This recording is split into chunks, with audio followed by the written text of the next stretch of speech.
যে ভাগবতকার লিখছেন কৃষ্ণস্তু ভগবান স্বয়ং, সব যার থেকে উৎপত্তি তিনি হচ্ছেন স্বয়ং ভগবান কৃষ্ণ।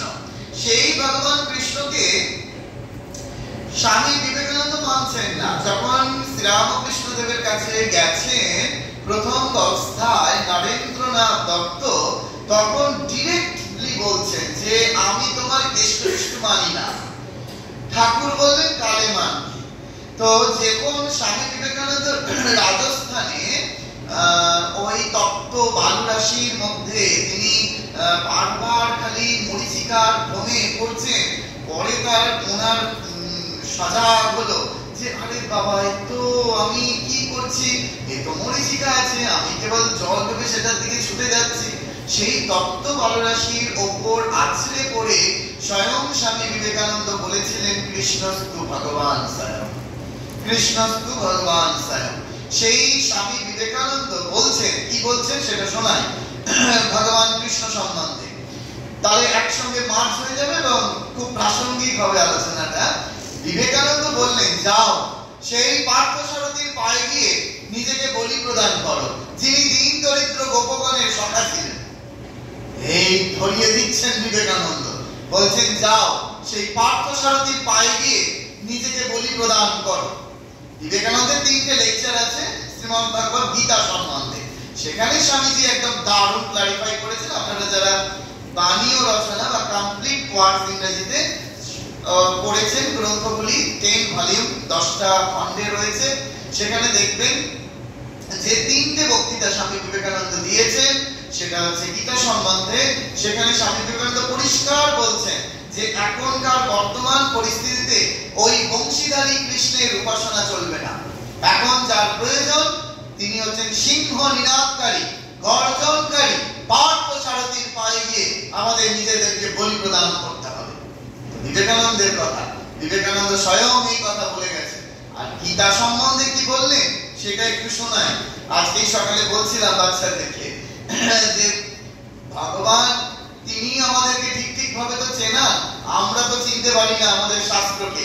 আমরা ভাবি ওই গীতা টিতা বোধহয় লাল কাপড়ে মুড়ে রাখার জিনিস, ওই একটু মুড়ে রেখে দিলাম, আর কারোর একটু ভক্তি ভক্তি হলে মরবার পরে একটা দশকর্মার ভান্ডার থেকে একটা গীতা কিনে এনে বুকের উপর থাবাস করে চাপিয়ে দিলাম, ভাবলাম আমি বৈকুণ্ঠে চলে গেলাম।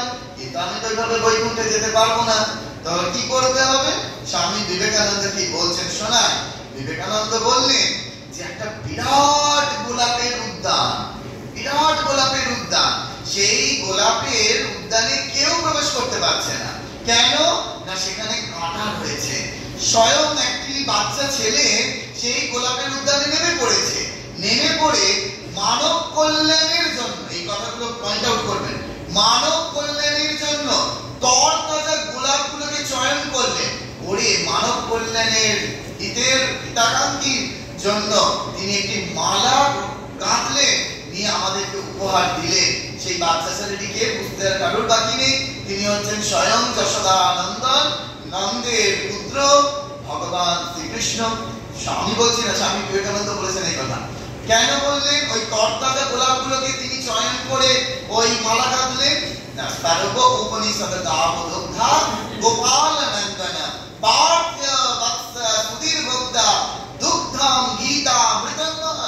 উপনিষদের সমস্ত শ্লোকগুলোর নির্যাস নেওয়া হয়েছে।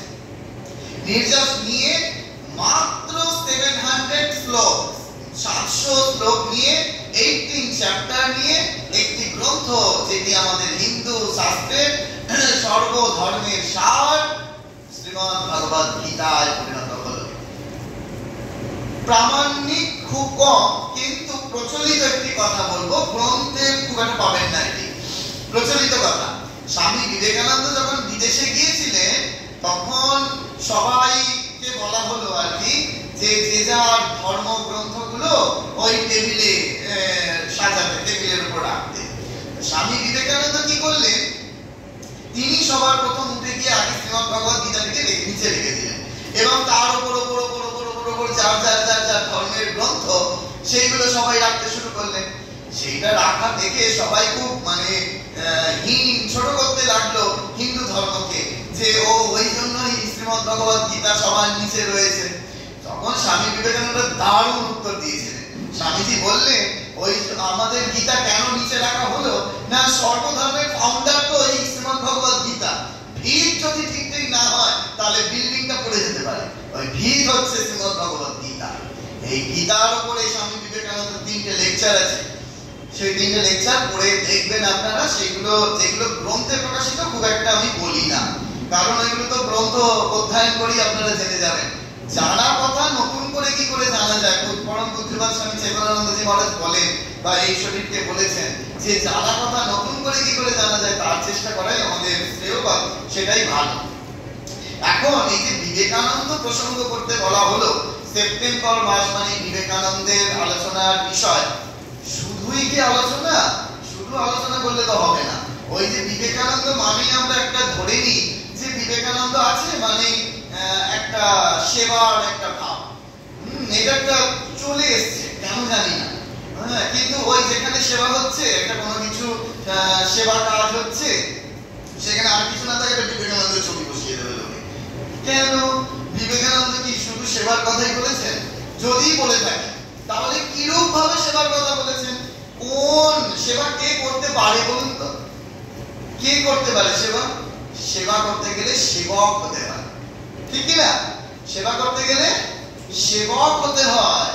আশ্রমের সেক্রেটারি, আশ্রমের সভাপতি এরা সেবা করতে পারে না। সেক্রেটারি সভাপতির দ্বারা সেবা হবে না। সেবা করতে গেলে সেবক হতে হয়, একদম কনফার্ম বলছি। আমি বহু আশ্রমে যাই, আমার যেতে হয়। এটা যেহেতু বহু প্রাচীন আশ্রম, এখানে হয়তো হবে না, কিন্তু আমার তিক্ত অভিজ্ঞতাগুলো বলি। যে দুর্গাপুজোয় একটা জায়গায় কাপড় বিতরণ করতে গেছি, তা দেখছি যে যে নাম ধরে ডাকছে, নাম ডাকার পরে আরেকজন পাশ থেকে সভাপতি বা সেক্রেটারি, এই তুমি এসো তুমি এসো, মানে তার মুখ চেনা। এবার এইগুলো নয়, হাড়িতে ভাত করলে একটা ভাত টিপে যেমন মায়েরা বুঝতে পারে সব চালটা সেদ্ধ হয়েছে কিনা, আর আমরা ওই সেবা কাজ করে করে সব বুঝে যাই। বা ঠাকুর আমাদের সেই শক্তিটা অন্তত দিয়েছে। আমি সঙ্গে সঙ্গে বুঝে গেছি যে ও তার মানে তার সেক্রেটারির বাড়ির পরিচারিকা, প্রেসিডেন্টের বাড়ির পরিচারিকা, তার নাম তখন ইনক্লুড করে দেওয়া হয়েছে। সেই জন্য সে মুখটা চেনে না, চিনবে কেমন করে? যার যা ডাকছে ঠিক তারটা বলছে বেরিয়ে এসো বেরিয়ে এসো। আমি বললাম আমি এখানে কাপড় বিলটা বন্ধ করলাম, চললাম, আপনারা কাপড় বিলি করে নিন। এটা সেবা হচ্ছে, এটার নাম সেবা। স্বামী বিবেকানন্দ এই সেবার কথা বলেছেন। চুপ হয়ে গেল সব। বললাম এরপরেই তো আমায় বক্তৃতা দিতে হবে, আমি তাহলে ওই কথাগুলোই কিন্তু বলবো। তিক্ত হলো সেগুলোই শুনতে হবে। বিবেকানন্দের সেবা করা অত্যন্ত কঠিন। আমরা যেসব সেবা করার বলি সে তো সোশ্যাল ওয়ার্ক, যে সমাজ সেবা হচ্ছে, যে আমরা একটা কিছু কাপড় বিতরণ করলাম, কি একটা কম্বল বিতরণ করলাম, কি একটু খাবার দিয়ে দিলাম। এর জন্য স্বামী বিবেকানন্দের আসার কোনো প্রয়োজন নাই। স্বামী বিবেকানন্দ যে সেবার কথা বললেন সেটা সমাজ সেবার থেকে অনেক ঊর্ধ্বের কথা, অনেক ঊর্ধ্বের সেবা। তার জন্য সেবক হওয়া প্রয়োজন। এখন আমি সেবক হব কেমন করে? তবে তো আমি সেবা করতে পারবো। সেই সেবক হওয়াটা কি করে হওয়া যায় সেটা আগে আমাকে চেষ্টা করতে হবে, যে আমি সেবক হব কেমন করে। যে আমি স্বামী বিবেকানন্দ কি বলছেন সেবা সম্বন্ধে শোনাই। বললেন যে যেটায় দিন তাকে সেটা দিন। প্রথমটা দয় দিন মধ্যে ন, পরেরটা হচ্ছে দয় হস্যি দন্তের ন। যে যেটায় দরিদ্র, যার যেটা প্রয়োজন, আমাদের মতো সেবার কথা বলছেন না স্বামীজি। ওই জন্য প্রথম অখণ্ডানন্দজিকে চিঠিতে লিখছেন স্বামী বিবেকানন্দ, বলছেন শোনো গঙ্গাধর, গ্যাঞ্জেস বলে ডাকতেন, বলছেন শোনো গ্যাঞ্জেস, গোটা পৃথিবীর ঐশ্বর্য, গোটা পৃথিবীর ঐশ্বর্য যদি তুমি একটা গ্রামের ওপর ঢেলে দাও তাহলেও জানবে সেই গ্রামে তুমি উন্নতি করতে পারবে না। ওই জন্যই শ্রীরামকৃষ্ণদেব বলে গেলেন যদি জগৎটাকে সত্য বলে মানতুম তাহলে গোটা কামারপুরটাকে সোনা দিয়ে মুড়িয়ে যেতুম। আর স্বামী বিবেকানন্দ গঙ্গাধর মহারাজকে চিঠিতে লিখলেন, যে আপনারা পত্রগুলি খুলে দেখবেন সেই চিঠি, যে বলছে গোটা পৃথিবীর ঐশ্বর্য যদি একটা গ্রামের ওপর ঢেলে দাও তাহলেও সেই সেবা তুমি করে শেষ করতে পারবে না। তাহলে স্বামী বিবেকানন্দ কোন সেবার কথা বলছেন, কোন আদর্শের কথা বলছেন, কোন সেবক হওয়ার জন্য উদ্বুদ্ধ করছেন, সেটাই আমাদের শেখার বিষয়, সেটাই আমাদেরকে শিখতে হবে, সেটার উপর আমাদের চর্চা করতে হবে, কাজ করতে হবে। স্বামী বিবেকানন্দ বলছেন যে আমি সেবা শব্দটাকেও এখানে অ্যাপ্রোপ্রিয়েট মনে করছি না। ঠাকুর বললেন তো যে শিবজ্ঞানী জীব সেবা, স্বামীজি ওই ঠাকুরের এক ধাপ এগিয়ে ওপরে উঠে বলছেন এই কথাটা, বলছেন আমি সেবা শব্দটাকে এখানে অ্যাপ্রোপ্রিয়েট মনে করছি না, আমি একটা শব্দই এখানে বসাতে চাই, সেটা হচ্ছে পূজা।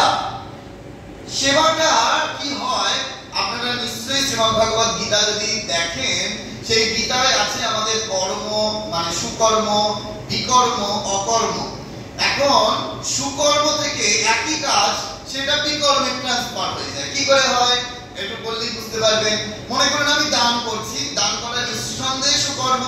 আমি দান করছি, স্বামীজি বলছেন আমাদের এটা দিতে ওটা দিতে ওটা দিতে, এটা আমরা জেনেছি, সুকর্ম করছি। কিন্তু দান করতে করতে যদি আমার অহংকার জন্মায় তাহলে ওটাই সুকর্মই ছিল, কিন্তু ট্রান্সফার হয়ে গেল বিকর্মে। সুকর্ম থেকে বিকর্ম। এখন যদিও আমার আজকের এই দিনের ক্লাস নয় যে what is the definition of সুকর্ম, what is the definition of বিকর্ম, সেগুলো আলাদা দিনে হয়তো আমাকে যদি আবার ডাকা হয় তাহলে বলবো। কিন্তু বিবেকানন্দ যেটা বলতে চাইলেন, সেই বিবেকানন্দের ভাষায় বলি, তিনি বলছেন যে দাতার আসনের চেয়ে গ্রহীতার আসন উচ্চে থাকবে। কি বললেন? দাতার আসনের চেয়ে গ্রহীতার আসন উচ্চে থাকবে।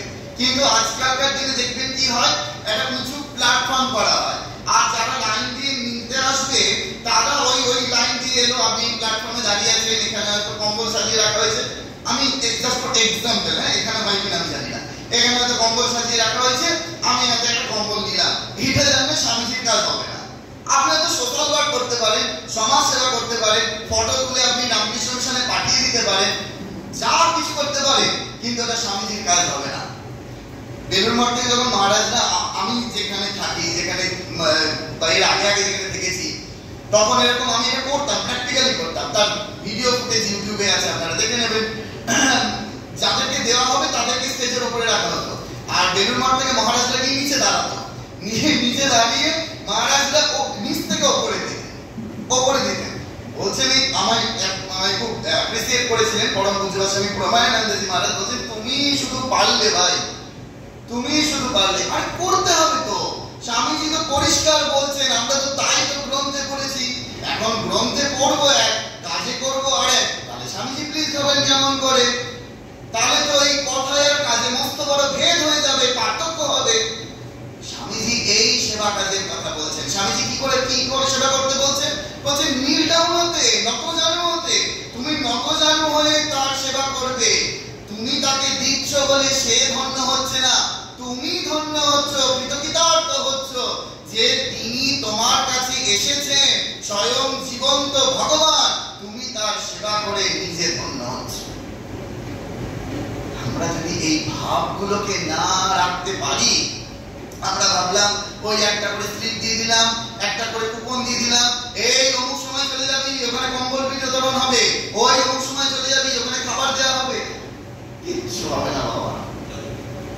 এই সেবা দিয়ে আত্মিক কল্যাণ হয় না, জেনে রাখো, হয় না। কি হয় সেটা শোনায়। আপনি বলবেন যে মহারাজ আমরা এত সেবা করি, এত দান করি, তবু তো আমার জীবন থেকে দুঃখ যাচ্ছে না। কেন যাচ্ছে না? প্রত্যাশা রয়েছে। আমি তো একেবারে যখন স্টুডেন্টদের স্কুল কলেজে ক্লাস নিই তখন একদম ম্যাথমেটিক্যালি ক্যালকুলেট করে দেখাই যে কর্ম প্লাস প্রত্যাশা ইজ ইকুয়াল টু দুঃখ, কর্ম মাইনাস প্রত্যাশা ইজ ইকুয়াল টু আনন্দ। স্বামী বিবেকানন্দের ভাষায় বলি, সন্ন্যাসীর গীতি বলে একটা ছোট্ট বই আছে, সবটি বাণী রচনায় আছে, সংকলিত এগুলো করেছে উদ্বোধন কার্যালয়, সেখানে দেখবেন 4 টাকা দামের একটা সন্ন্যাসীর গীতি বলে, যদিও এটা সন্ন্যাসীদের জন্য স্বামীজি লিখেছিলেন, কিন্তু এটা সকলেরই পড়তে পারবেন। সেই সন্ন্যাসীর গীতি কবিতা স্বামী বিবেকানন্দ বলছেন, আমি বা আমার কোথায় তখন, ঈশ্বর মানব তুমি পরিজন, সকলেতে আমি, আমাদের সকল, আনন্দ আনন্দ আনন্দ কেবল। মা বললেন যে দেখো আমার মধ্যেও তিনি, তোমার মধ্যেও তিনি, দুলে বাদ্যি সকলের মধ্যেই তিনি। এই বিবেকানন্দ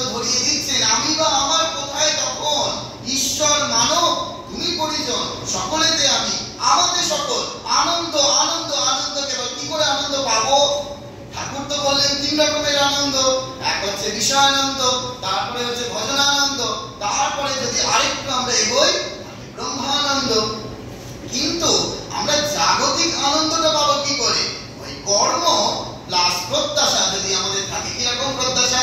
যে মহারাজ আপনি কি সব বলছেন, আমরা কি প্রত্যাশা করি আমরা একটা কাউকে হয়তো কাপড় দিলাম, আমি কি তার বিনিময়ে প্রত্যাশা করে বসে আছি সেই দুর্গাপূজা আমার একটা নতুন জামা দেবে? না, আপনারা সেই প্রত্যাশা করেন না। কিন্তু আমার ব্যক্তিগত জীবনে আমি এরকম বহু দেখেছি, হয়তো ওই বললাম তার বাড়ির পরিচারিকার নামটা আপনি আশ্রমের সঙ্গে যুক্ত, আপনাকে ওটা দিয়ে দেওয়া উচিত। আশ্রম থেকে কেন দেবেন? ওটা তো আপনিই দেবেন, আপনি কন্ট্রিবিউট করবেন তাকে আবার কেন আপনি ওই হাত পাতার দলে ফেলবেন? তার জন্য কি হয় সেটা তো মায়ের কথায় আসতে হবে। এগুলো এত ইলাবোরেট হলে কর্মচক্র নিয়ে কথা বলতে হবে, সেগুলো যাচ্ছি না। কিন্তু মিনিমাম যেগুলো ওই স্বামী বিবেকানন্দের সঙ্গে রিলেটেড যেহেতু সেবা, আমরা সেবা করব কেমন করে, কোন সেবাটা বিবেকানন্দের প্রদর্শিত সেবা আর কোন সেবাটা ট্রান্সফার হয় পূজায়, সেটা নিয়ে আজকে আমরা আলোচনা করছি। এখন সেই যে সেবা ভদ্রমহিলা আমাকে নিশ্চয়ই 10টা জামা দেবে না, কিন্তু আমি কি প্রত্যাশা করছি? আমি যখন রাস্তা দিয়ে হেঁটে যাব তখন যেন একবার বলে, দাদা বাবু আপনি আমায় ভাগ্যিস ওই কুপনটা দিয়েছিলেন, সেই জন্য আমি শাড়িটা পেলাম। অন্তত একটা মিনিমাম রেসপেক্ট করো, মিনিমাম আমার দিকে একটু তাকিয়ে থ্যাঙ্কস জানা। যদি না জানায়, হয়তো সে হয়তো হসপিটাল যাচ্ছে, হ্যাঁ আপনি যাচ্ছেন, রাস্তা ক্রস করেছেন, এই দিক দিয়ে সেই যাচ্ছে ব্যক্তি, আপনি দিক দিয়ে আসছেন, সে হয়তো তাড়াহুড়ো যায়, আপনাকে দেখতে পেল না, তখন আপনি মনে মনে রাগে কাশাস করছেন যে দেখ আমি ওকে ওই কুপনের ব্যবস্থা করে দিলাম, ওখানে কাপড় দিচ্ছে, ওখানে বলে কাপড়ের কুপনটার ব্যবস্থা করে দিলাম, মিনিমাম একটু আমার দিকে তাকিয়ে এলো না, মিনিমাম আমার দিকে একটু হাসলো না, একটু কথা বললো না, তখন আপনার মনে একটা রিপারকেশন কাজ করবে, একটা দুঃখ কাজ করবে যে আমি করে দিলাম, আমাকে একটা মিনিমাম থ্যাঙ্কস দিল না। মনুষ্য শরীরে যদি আপনারা এর থেকে ঊর্ধ্বে উঠে যান যে না আমার ওটাও চাই না, আমার থ্যাঙ্কস দরকার নেই, আমার কোনো কিছুর প্রত্যাশা নেই, তাহলে কর্ম মাইনাস প্রত্যাশা হয়ে যাবে যে আমার এটাও দরকার নেই। কেন আমাদের ভগবান লাভ হয় না? ঠাকুর বলছেন যে সুতোয় যদি একটু ফেঁসো থাকে তাহলে সেই ফেঁসো কি হয়? ছুঁচ দিয়ে গলে না, তাহলে ফেঁসোটাকে কাট করতে হবে, কেটে দিতে হবে, তাহলেই সেই সুতোটা ছুঁচের মধ্যে দিয়ে গলে যাবে। ফেঁসোটা কি? ফেঁসোটা আমার প্রত্যাশা। যে আমি যদি প্রত্যাশা করে থাকি যে ও আমি ওকে ওই জায়গায় সুপারিশ করে দিলাম, আমি ওর চাকরির ব্যবস্থাটা করে দিলাম, আমি ওর হসপিটালে ভর্তির ব্যবস্থাটা করে দিলাম, এই আমি আমি আমি আমি আমি এটা সেবা নয়, এটা সেবক হওয়া নয়। এইগুলো আপনি একটা ডেজিগনেশন হোল্ড করলে আপনি করতেই পারেন। আপনি একটা উচ্চ পদস্থ কোনো কমিটিতে রয়েছে, তো আপনার সাথে বহু মহারাজদের পরিচিত, তো আপনি মহারাজকে বলে করে দিলেন। কিন্তু আপনার যদি আমিত্বটা না গেল, ওই আমি বা আমার কোথায়, তখন ঈশ্বর মানব তুমি পরিজন, তখন কিন্তু ওটা সেবা হলো না, ওটা একটা সমাজ সেবা হলো বড়জোর।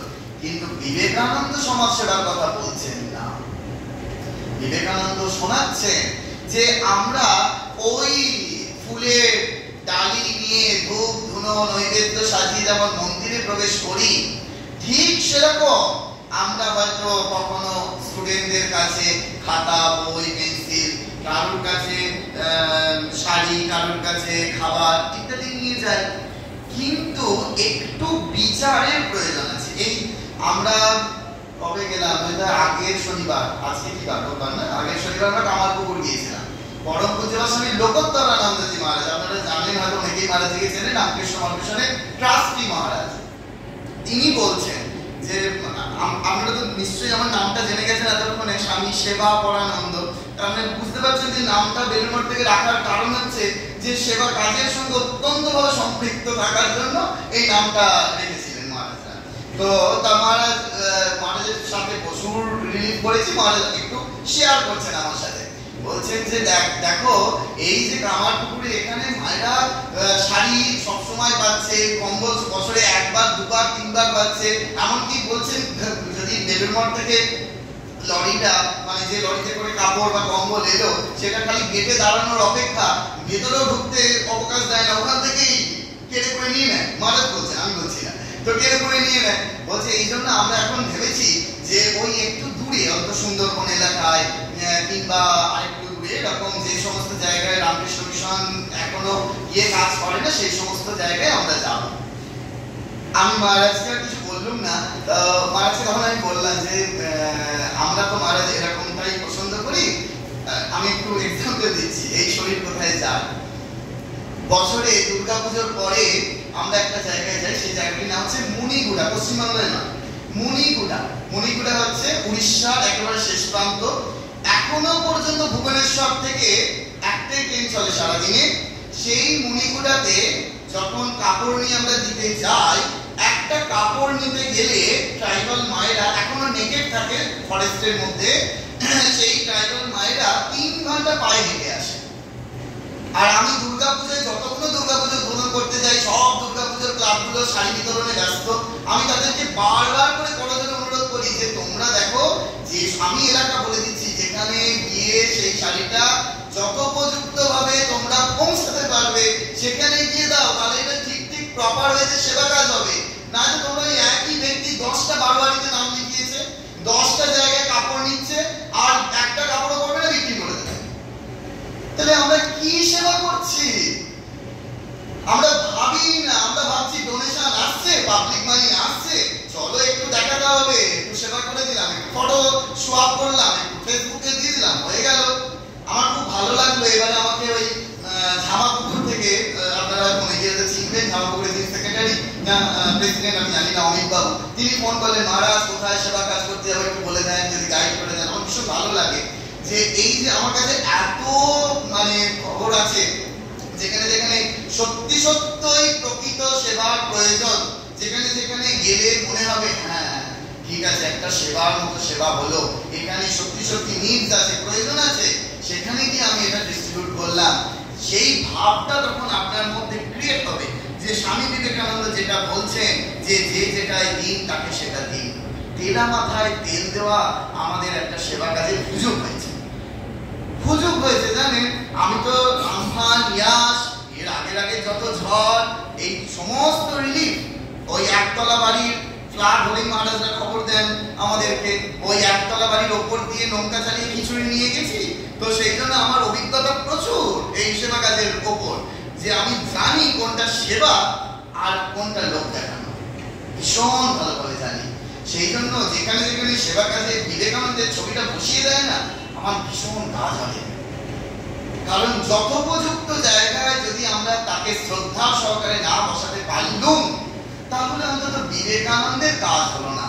ওই জন্য সেবা কাজ কিরকম ভাবে করতে বলছেন সেটা একটু বলি। ঠাকুর কি বললেন? ঠাকুর বললেন শিব জ্ঞানে জীব সেবা। আচ্ছা ধরুন ঠাকুর যদি বলতেন জীব সেবা শিব জ্ঞানে করো, কোন আক্ষরিক অর্থ নাকি বদলাতো? বাংলার ব্যাকরণগত অর্থ বদলাতো কি? আপনারা তো সমস্ত শিক্ষিত মানুষ এখানে বসে আছেন, কোনো অর্থ বদলাতো না। কিন্তু ঠাকুর কেন বললেন না যে জীব সেবা শিব জ্ঞানে করো? ঠাকুর বললেন শিব জ্ঞানে জীব সেবা করো। তার মানে আগে শিব জ্ঞান, আগে জীব সেবা নয়, আগে শিব জ্ঞান, তারপরে জীব সেবা। মাথায় ঢুকিয়ে নিন একেবারে। আগে হচ্ছে শিব জ্ঞান, আমি কি যার সেবা করছি তাকে কি আমি সাক্ষাৎ শিব দেখছি? যদি সাক্ষাৎ শিব দেখতে পারি তাহলে ওটা ঠাকুরের কাজ হবে, তাহলে ওটা স্বামীজির কাজ হবে, না হলে জাস্ট ফর সোশ্যাল ওয়ার্ক হবে। স্বামী বিবেকানন্দ কি বললেন এবার শোনায়। বিবেকানন্দ বললেন শ্রদ্ধাবান হ, বীর্যবান হ, আত্মজ্ঞান লাভ কর, পরহিতায় জীবন পাত কর, এই আমার ইচ্ছা ও আশীর্বাদ। পরিষ্কার স্বামী বিবেকানন্দের। দেখবেন ছোট ছোট অমৃতবাণী যে 4 টাকা দাম সারদাপীঠ থেকে প্রকাশিত, সেই অমৃতবাণীর এই একটা মূল্যবান বাণী। সেইখানে স্বামীজি বলছেন শ্রদ্ধাবান হ, বীর্যবান হ। এই বাণীগুলো যদিও সব চিঠি থেকে নেওয়া, সেখানে স্বামীজি বলছেন শ্রদ্ধাবান হ, যাকে দিচ্ছ তার প্রতি শ্রদ্ধা। স্বয়ং ভগবান আমার কাছে এসেছেন সেবা গ্রহণ করতে, আমি সেবা করে ধন্য হব। শ্রদ্ধাবান হও, বীর্যবান হও, শক্তিবান হতে হবে তোমাকে, বীর্যবান হও। আর কি বলছে? আত্মজ্ঞান লাভ করে। এটা তো আমরা একেবারে রাবার দিয়ে মুছে দিই। ওই ঠাকুর যেটা বললেন শিবজ্ঞান, শিবজ্ঞানটাই তো আত্মজ্ঞান লাভ। এই স্বামীজি তাই বললেন আত্মজ্ঞান লাভ করো। যদি আত্মজ্ঞান লাভ হয় তখন বুঝতে পারা যাবে, ও আমি তো এইসব ডেজিগনেশন হোল্ডের জন্য নেই, আমি তো সেবক, আমি তো সকলের সেবক। সেই জন্য খুব ভালো করে শারদানন্দজির জীবনী পড়তে হবে। শারদানন্দজি রামকৃষ্ণ মঠ মিশনের প্রথম সেক্রেটারি, কিন্তু তিনি মায়ের সেবক। সেবক হতে হয় কেমন করে, সেবকের কি কি কোয়ালিটি থাকতে হবে, সেটা শারদানন্দজি মহারাজ দেখিয়ে গেছেন। বুঝতে পেরেছেন? তো সেই জন্য মঠে আমাদের শেখানো হয় যে ওই শারদানন্দজির জীবনী পড়লে আমরা সেবক হওয়াটা শিখবো, সেবক হওয়াটা শিখবো, যে কি করে আমাদের সেবক হতে হয়, কতটা সারেন্ডার, কতটা শরণাগতি, কতটা ভালোবাসা, কতটা শ্রদ্ধা যদি আমাদের থাকে, তাহলে কিন্তু আমরা ঠিক ঠিকভাবে সেবা করতে পারবো। সেই জন্য বলা হচ্ছে আত্মজ্ঞান লাভ কর। আমাদের রাখাল মহারাজ স্বামী ব্রহ্মানন্দজি মহারাজ বলেছেন 1 ঘন্টা যদি সেবা কাজ করতে হয় তাহলে 2 ঘন্টা মন দিয়ে জপ করতে হবে। 1 ঘন্টা যদি আমরা একটু সেবা কাজ করি, ধরুন এখানে দুর্গাপূজার সময়, শারদীয় দুর্গাপূজায় কাপড় বিতরণ হবে, যদি কাপড় বিতরণ 5টা থেকে হয় তাহলে আপনাকে বাড়িতে 2 থেকে 4টে জপ করতে হবে, জপ, ভগবানের নাম জপ করতে হবে। আমি বলছি না, ব্রহ্মানন্দজি মহারাজ বলেছেন। তবে ওর যে ভাবের স্ফুরণ, সেটা আপনি ওই স্বামী বিবেকানন্দের সেবা কাজের মধ্যে প্রকাশ করতে পারবেন, প্রকাশ করতে পারবেন। পড়ে দেখবেন, দেখবেন দুটোর মধ্যে কিরকম পার্থক্য, তখন বুঝতে পারবেন, না হলে বুঝতে পারবেন না। না হলে তো ওই এই শরীরের প্রথম দিকে ভুল করতো, কাউকে হয়তো কাপড় দিচ্ছি, জুতো পরেই কাপড় দিয়ে দিলাম, কি বকুনি খেয়েছি পুজোর স্বামী স্তবপ্রিয়ানন্দজি মহারাজের কাছে। মহারাজ বললেন যে ওই জুতো পরে তুমি ভগবানকে ফুল দাও। আমাকেও শিখতে হয়েছে, জানেন তো। এই আমরা কি করে জুতো পরেই দিয়ে দিলাম কাপড়, জুতো পরেই খাবার দিয়ে দিলাম। আরে আমার তাহলে শিব জ্ঞানই হলো না, তুমি কি শিব জ্ঞানে জীব সেবা করবে? এই প্রত্যেকটা মুহূর্তে সাধুদের কাছে শিখতে হবে যে তারা কিরূপ ভাবে বিবেকানন্দের প্রদর্শিত পথ অবলম্বন করে সেবা কাজ করছেন। এইবার বিবেকানন্দ মানেই শুধু সেবা কাজ নয়, কারণ এখানে আপনারা যে বয়সে উপনীত হয়ে পড়েছেন, সেই জায়গায় এসে দাঁড়িয়ে একটা কথা বলতে পারি, সেটা হচ্ছে যে আপনাদের এখন এই যে মায়েরা নিশ্চয়ই, আমি যেটা বললাম, এখন আমি মণিগুডায় গিয়ে সেবা করছি, তারপরে ফ্ল্যাটে খিচুড়ি রান্না করে নৌকা চালিয়ে খাবার নিয়ে যাচ্ছি, আপনারা সেটা পারবেন না, শরীর তো সাথ দেবে না। তাহলে কি করে সেবা করবেন? না, সেটা পথ দেখাচ্ছেন আমাদের শ্রী শ্রী মা ঠাকুর। মা যখন কাশী সেবাশ্রমে গেলেন, কাশী সেবাশ্রমে গিয়ে বললেন বাবারা আমার কত সেবা করছে বলে একটা ইংরেজ আমলে 10টা টাকা ওখানে দিলেন, এখনো আছে। কাশী সেবাশ্রমে গেলে আপনারা দেখে আসবেন, মায়ের দেওয়া সেই 10টি টাকা কাঁচের ফ্রেমের মধ্যে সেটি রাখা আছে। মা আমাদের কি শেখালেন যে দেখো আমি তো ওইরূপ ছেলেদের মতো সেবা করতে পারবো না, তাহলে আমায় কি করতে হবে, যারা সেবা করছে তাদেরকে আমি অ্যাপ্রিসিয়েট করছি, তাদের সাথে রয়েছি, এটা আমি বুঝিয়ে দিলাম। বুঝতে পারছি আপনাদেরকে যে আমরা তাহলে সেবা কাজ করবো কেমন করে, না আমরা হচ্ছে প্রার্থনার মধ্যে দিয়ে। সেবা কিরকম ভাবে হয় জানেন? সেবা হয় 3টি উপায়, একটি কায়, একটি মন, একটি বাক্যে। একটা কায়িক সেবা, একটি মানসিক সেবা, একটি বাচিক সেবা। এই যে এখন বক্তৃতা হচ্ছে, এটাও একটা সেবা, এটা বাচিক সেবা। এই যে এত মানুষ আপনারা এসেছেন, আপনাদের একটু হলেও ভগবানের কথা শুনলে কি হয়, মনের ত্রিতাপ জ্বালা দূর হয়, ত্রিতাপ জ্বালা দূর হয়। তো এই দূর হয় এটা কখন? এই বাচিক সেবার মধ্যে দিয়ে। আমি আজকে ছেলেদেরকে সকালে বলছিলাম